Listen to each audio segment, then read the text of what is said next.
प्रभु के दास pastor Benin साहब एक एग्जाम्पल दे रहे थे कि एक मीटिंग में वर्शिप हो रही थी और वहां पर एक ऐसा व्यक्ति बैठा था जो अभी भी नशे से स्ट्रगल कर रहा था और प्रभु को उसने अपना जीवन नहीं सौंपा था, अभी भी परमेश्वर से दूर था, लेकिन वो वहां पर था।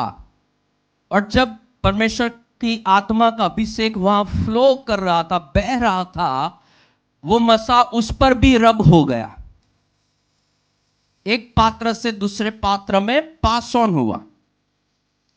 वो लेहन के द्वारा हो सकता है, वो प्रचार के द्वारा, वो प्रेयर के द्वारा, वो प्रोफेसी के वर्ड के द्वारा हो सकता है। प्रभु अपने तरीके यूज करते हैं। तो वो व्यक्ति पर जब अभिषेक आया, वो व्यक्ति खुदा को अभी ग्रहण नहीं किया है, अभी तो पाप में है, अभी वो सब छोड़ा भी नहीं है। और दूसरे लोगों के लिए उसने वहां पर लेहन शुरू कर दिया, दूसरे लोगों पर हाथ रखकर प्रेयर शुरू कर दिया और लोग गिरने लगे। तो एक व्यक्ति से दूसरे ऐसे व्यक्ति पर अभिषेक ट्रांसफर हुआ जो भी खुदा में है ही नहीं, और ये हो सकता है।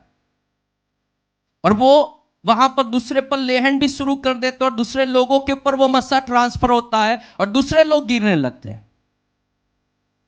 अब आप समझो, अगर जिसके ऊपर मसा ट्रांसफर हुआ वो व्यक्ति ने खुदा का स्वीकार नहीं किया, अभी भी पाप में है, अगर कोई उसके ऊपर वॉच रखने वाला नहीं है और वो मसा लापरवाह है, कोई व्यक्ति जिम्मेदार नहीं है, उसके ऊपर रब किया जाता है, पास ऑन किया जाता है, उससे लगता है कि मैं हाथ रख रहा हूं, लोग गिर रहे हैं, लोग चंगा हो रहे हैं। और हो सकता है कुछ समय के लिए, लंबा नहीं रहेगा, लेकिन वो समय काफी होगा वो व्यक्ति को भ्रम में डालने के लिए कि मैं भी प्रभु का दास हूं, दासी हूं, मुझसे भी चंगाई हो रहे, मुझसे भी छुटकारे हो रहे, मुझसे भी प्रभु के काम हो रहे। लोग उसके पीछे जा भी सकते जबकि वो खुदा में ना भी हो। तो ये अभिषेक बहुत मिस्टीरियस चीज है और उसका मिसयूज ना हो, इसलिए खुदा ने ये ऑर्डर ठहराया है कि एक व्यक्ति से दूसरे में पास ऑन हो, ताकि जो व्यक्ति से प्रभु मसा ट्रांसफर करते वो वॉच रखे कि जिसके ऊपर मसा ट्रांसफर हो रहा है वो कितना जिम्मेदार है, उसकी कितनी रिस्पेक्ट कर रहा है, वो उसका सही रीति से यूज करता है या नहीं। और वो व्यक्ति की जिम्मेदारी होती है कि वो जिस पर मसा ट्रांसफर करता है उसमें ये सब बातों को लेकर कितनी सीरियसनेस है वो देखे। तो ये ऑर्डर प्रभु ने इसलिए ठहराया है। क्यों प्रभु एक वेसल से दूसरे वेसल में पास ऑन करता है?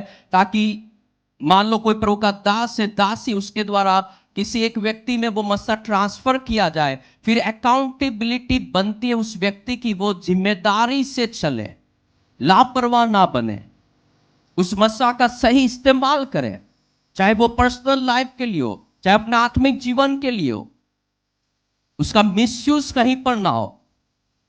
और कई लोगों ने ये गलतियां करी, मसा अभिषेक लिया, क्योंकि मसा किसी के भी ऊपर ट्रांसफर हो सकता है जब वो इन्फ्लुएंस में आ जाए। जैसे आज हमने वर्शिप में सुना, जब साउल नबियों के दल में जाता है तो वहां पर जाने के बाद वो भी नबूवत मतलब प्रोफेसी करने लगता है। जब नबियों के दल में वो गया, वो मसा उस पर रब हो गया, वो तो राजा था, फिर भी वो प्रोफेसी करने लगा। क्यों? वो मसा उस पर आ गया। तो मसा एक व्यक्ति से दूसरे व्यक्ति में ट्रांसफर हो सकता है, लेकिन अगर कोई ऐसा नहीं है जो वॉच रखे, ध्यान रखे कि उसका सही इस्तेमाल हो रहा है या नहीं, उसका मिसयूज तो नहीं हो रहा, क्योंकि मसा खुदा का है और वो कहीं पर भी उसका मिसयूज नहीं होना चाहिए। इमेजिन करो, अगर वो व्यक्ति जो अभी खुदा में भी नहीं है, उस पे ऊपर मसा आ गया और वो लेहन करने लगा, लोग गिरने लगे, और लोग अगर भ्रमित हो गए, मतलब भरमाए गए कि भाई इसके ऊपर एनोइंटिंग है, चलो हम इसके पीछे जाए, क्या होगा, कितने गंभीर रिजल्ट आ सकते हैं। और इसीलिए प्रभु ने यह ऑर्डर बनाया है कि परमेश्वर एक व्यक्ति से दूसरे में मसीह को ट्रांसफर करे, ताकि जिसके द्वारा ट्रांसफर किया है वो देख रेख रखे, वो अलर्ट रहे कि वो मसा जो खुदा का उसे दिया गया कि उसके द्वारा दूसरों को दिया जाए, जब उसने दिया तब उसका प्रॉपरली यूज हुआ या नहीं हुआ, उसका मिसयूज नहीं हुआ, उसके प्रति व्यक्तियों को वफादार रहना सिखाए, उसका सही इस्तेमाल करना सिखाए।